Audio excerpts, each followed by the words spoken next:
মাত্র ১৩ বছর বয়সে উত্তরার আলোচিত আদনান হত্যা সহ 10টি মামলার আসামি ডয়চে ভেলের প্রামাণ্যচিত্রে সাক্ষ্য দেয়া নাফিজ মোহাম্মদ আলম 2016 থেকে 2023 সাল পর্যন্ত একটি হত্যা, 3টি হত্যা চেষ্টা, নারী ও ব্যবসায়ীদের আপত্তিকর ভিডিও ধারণ করে ব্ল্যাকমেইল করার কারণে পর্নোগ্রাফি ও মাদক আইনে এসব মামলা হয়। আরও জানাচ্ছেন সাজিদ সরকার। এভাবে প্রকাশ্যে অবৈধ আগ্নেয়াস্ত্রের মহড়া দেয়া যুবকটির নাম নাফিজ মোহাম্মদ আলম। বাবা সাবেক জেলা জজ রফিকুল আলম। উত্তরার বিভিন্ন সেক্টরে আধিপত্য বিস্তারের উদ্দেশ্যে নাফিজ গড়ে তোলেন কিশোর গ্যাংয়ের গ্রুপ। তার সেই গ্রুপের হাতেই 2017 সালের জানুয়ারিতে খুন হয় স্কুল পড়ুয়া শিক্ষার্থী আদনান। সেই মামলার এজাহারভুক্ত 9 নম্বর আর চার্জশিটের 2 নম্বর আসামি নাফিজ।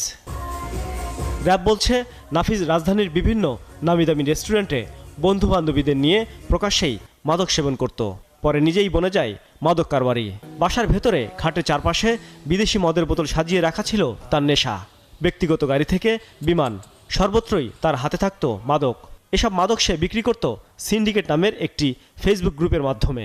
সে কিন্তু একদম ওপেন মাদক কেনাবেচা করতেন, যেখানে সে এই রোজার মাসেও সে একটি বিজ্ঞাপন দিয়েছে তার সামাজিক যোগাযোগ মাধ্যমে, যে যেখানে দ্রব্যমূল্যের দাম আকাশচুম্বী সেখানে আমি আপনাদেরকে কম দামে মদ দিচ্ছি, এই ধরনের বিজ্ঞাপনও সে দিচ্ছে।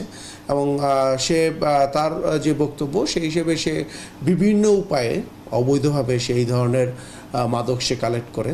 2016 সালে নাফিসের বিরুদ্ধে প্রথম একটি হত্যা চেষ্টা মামলা হয়। 2017 সালে হয় আদনান হত্যা মামলার এজাহারভুক্ত আসামি। ওই মামলায় 200 দিন কারাভোগের পর এভাবেই নাফিজ ফেসবুকে তার কারামুক্তি উদযাপন করছিল। মূলত অদৃশ্য কারণে যেহেতু সে বেঁচে যাচ্ছিলেন এবং এই মামলাগুলোতে সে অল্প সময় পরে সে জামিনে বের হয়ে আসেন, তখন মূলত তার মধ্যে যে এই গ্যাং কালচার থেকে আস্তে আস্তে মাফিয়া বনে যাওয়ার একটি প্রবণতা তার মধ্যে খেয়াল করা যায়। নাফিজের বিরুদ্ধে আরও অভিযোগ প্রেমের ফাঁদে ফেলে শারীরিক সম্পর্কের ছবি তুলে নারীদের ব্ল্যাকমেইল করা। তার মোবাইলেই এমন কিছু ছবি মিলেছে যা প্রচারের যোগ্য নয়।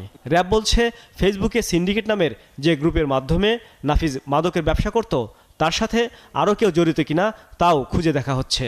এবং সে অনেক ক্ষেত্রেই এদের গোপন ক্যামেরা দিয়ে ভিডিও করে রাখতেন, যেটা পরবর্তীতে তাদেরকে ব্ল্যাকমেইল করার কাজে তিনি ব্যবহার করতেন। সাজিদ সরকার, 71, ঢাকা।